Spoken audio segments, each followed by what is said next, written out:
Somewhere in Boston, two young brothers, Nathan Nate Drake and Samuel Sam Drake, dream of adventure beyond the walls of their orphanage.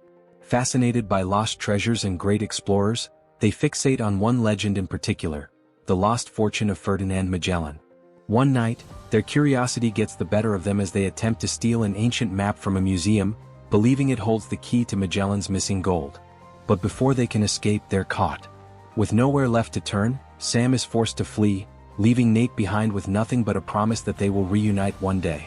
As a parting gift, Sam hands Nate a ring inscribed with the words Sic Parvis Magna, greatness from small beginnings, a motto that will shape Nate's destiny. Years later, Nate has grown into a young man living in New York City, working as a bartender by day and an expert pickpocket by night. He uses his charm and sleight of hand to steal from the city's wealthiest, though deep down, his brother's disappearance still haunts him. One evening, a mysterious man named Victor Sullivan approaches him with a proposition that changes everything. Sully claims to have known Sam and that they were working together to uncover Magellan's lost treasure, before Sam mysteriously vanished. With that, Sully dangles the ultimate bait in front of Nate, a chance to find both the legendary gold and possibly his long-lost brother. Nate is skeptical at first, but the mention of Sam reignites the fire within him. He reluctantly agrees to join Sully, and their first objective becomes clear: a golden cross hidden in an exclusive Barcelona auction house. This cross, Sully explains, isn't just a relic, it's a key, one of two, needed to unlock the final location of Magellan's treasure. But they aren't the only ones after it. At the auction, they find themselves competing against Santiago Moncada, a ruthless billionaire convinced the fortune rightfully belongs to his family, and Joe Braddock, a mercenary leader willing to kill for the prize. As the tension builds, Nate and Sully orchestrate a clever heist to steal the cross before it can be sold. What ensues is a chaotic, high-stakes game of deception and close calls, where fists fly, security alarms blare, and the odds seem stacked against them. Just as Moncada and Braddock close in, Nate and Sully make a daring escape, cross in hand. Their journey takes them to Barcelona, where they meet Chloe Fraser, an expert treasure hunter who possesses the second cross. Though she joins their team, Sully warns Nate that Chloe has a reputation for betrayal. With both crosses in their possession, they follow a trail of clues leading them beneath the city's historic cathedrals into an underground chamber filled with ancient traps and hidden passageways. After an intense exploration, they uncover what seems to be the final piece of the puzzle, a map pointing toward the true location of the lost treasure. But before they can fully grasp its significance, betrayal strikes. Chloe, true to Sully's warnings, double-crosses them and vanishes with the map. As Nate watches her disappear into the distance, he realizes that he has just lost their biggest lead. Now they must race against time to recover the map before it falls into the wrong hands. Happy family. With the map now in Chloe's possession, Nate and Sully are left scrambling. Sully, ever the realist, suggests they cut their losses and figure out another way to track the treasure, but Nate refuses to give up. He believes there's still a way to intercept Chloe before she hands the map over to Moncada. Their hunch proves correct. Chloe, rather than keeping the map for herself, delivers it directly to Moncada, who is now preparing for the final leg of the journey to the Philippines. Knowing this is their last chance, Nate and Sully make a bold move. They sneak aboard Moncada's cargo plane just before takeoff, hoping to stay hidden long enough to find an opening to steal the map back. But things don't go according to plan. Before long, they're discovered, and the massive aircraft erupts into chaos. Braddock and her mercenaries, now fully in charge after ruthlessly disposing of Moncada, turn their guns on Nate and Sully. A brutal fight breaks out inside the plane's cargo hold, where enormous crates and supplies dangle from parachute cords, swinging wildly as bullets fly. Nate, using his agility, fights his way through the chaos, dodging gunfire and leaping across shifting cargo as the back hatch of the plane suddenly swings open. The high-altitude turbulence sends crates plummeting out into the sky, dragging anything, or anyone, who isn't fast enough to hold on. One by one, Moncada's soldiers are thrown out of the plane, tumbling into the open air. Chloe, caught in the middle of the chaos, gets swept up in the fray. In a desperate move, Nate manages to grab onto a loose parachute and pulls Chloe with him as they're both yanked out of the plane, free-falling thousands of feet before deploying the chute. The impact sends them crashing into the ocean below, leaving them stranded near the Philippine coast.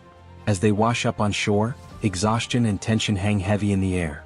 Nate, still reeling from Chloe's betrayal, questions whether she can ever be trusted. Chloe, for her part, reveals that she never intended to hand the treasure to Moncada. She was only trying to stay one step ahead in the game. But even she didn't anticipate Braddock turning on Moncada and taking full control. Now, with Moncada dead and Braddock leading the charge, the stakes have never been higher. Despite his anger, Nate realizes that Chloe might still be useful. And whether he likes it or not, they now share a common enemy. As they trek through the jungle toward the nearest village, Nate begins piecing together a new theory. He remembers the postcards Sam had sent him years ago, each one carrying seemingly insignificant messages. But now, with the knowledge he's gained, he sees them for what they really are, coded clues to the treasure's actual location. With renewed determination, Nate and Chloe reach a small coastal town, where they reunite with Sully, who arrives via a small rented helicopter.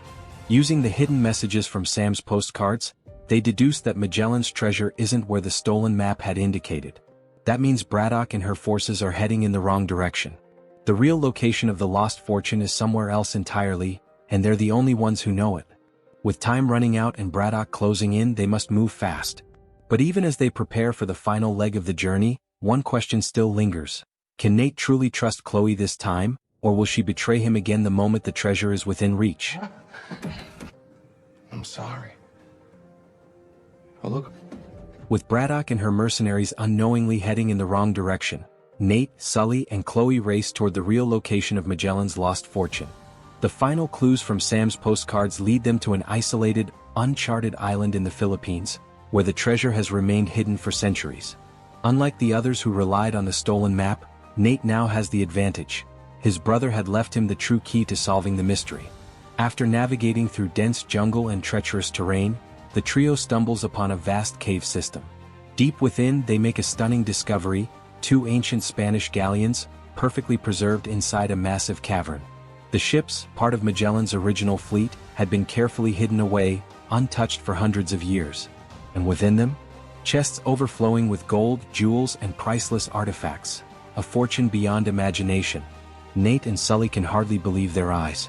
After all the betrayals, fights, and near-death experiences, the treasure is finally within their grasp. But their celebration is cut short. The sound of rotor blades fills the air. Braddock and her heavily armed mercenaries have arrived. With military-grade helicopters hovering above, Braddock's crew quickly descends into the cavern, using massive airlifts to hoist the ancient ships out of their resting place. If Nate and Sully don't act fast, centuries of history, and their chance at untold wealth, will be gone forever. What follows is an intense, high-stakes battle in midair. As the helicopters lift the ships toward the open sea, Nate and Sully climb aboard one of the galleons, engaging in a desperate fight to stop Braddock's men. Nate uses his agility and quick thinking to maneuver across the ship's fragile wooden beams while Sully takes control of a small aircraft, attempting to level the playing field from above. Braddock, unwilling to let anything stand in her way, engages Nate in a brutal final showdown aboard one of the swaying galleons. The centuries-old ship creaks under the strain of the helicopter's grip, ropes snapping and wood splintering as the battle rages on. But Nate, using a bit of ingenuity, spots an old cannon still intact. With one well-placed shot, he blasts through the helicopter's support cables, sending the galleon and Braddock plummeting into the ocean below. The ship smashes into the waves, and as it sinks beneath the surface, Braddock disappears with it, her ruthless pursuit finally coming to an end. With the battle over, Nate and Sully manage to escape just in time. The second ship, still dangling from its helicopter, is also lost as it proves too heavy to transport. The long-lost fortune of Magellan once again sinks beneath the sea, returning to its watery grave. Though the treasure is gone, the adventure is far from a failure. Before leaving, Nate had managed to pocket a few gold trinkets, just enough to make the journey worthwhile. More importantly, he has found something even more valuable: a sense of purpose, a connection to his brother's legacy, and a partnership with Sully that, against all odds, seems to work. Chloe, realizing the game is over, parts ways with them once more, though there's an unspoken understanding that their paths may cross again. As Nate and Sully fly off into the sunset, Sully, ever the opportunist, grumbles about the lost treasure, but Nate can only smile. The adventure was never just about gold, it was about proving to himself that he was capable of greatness.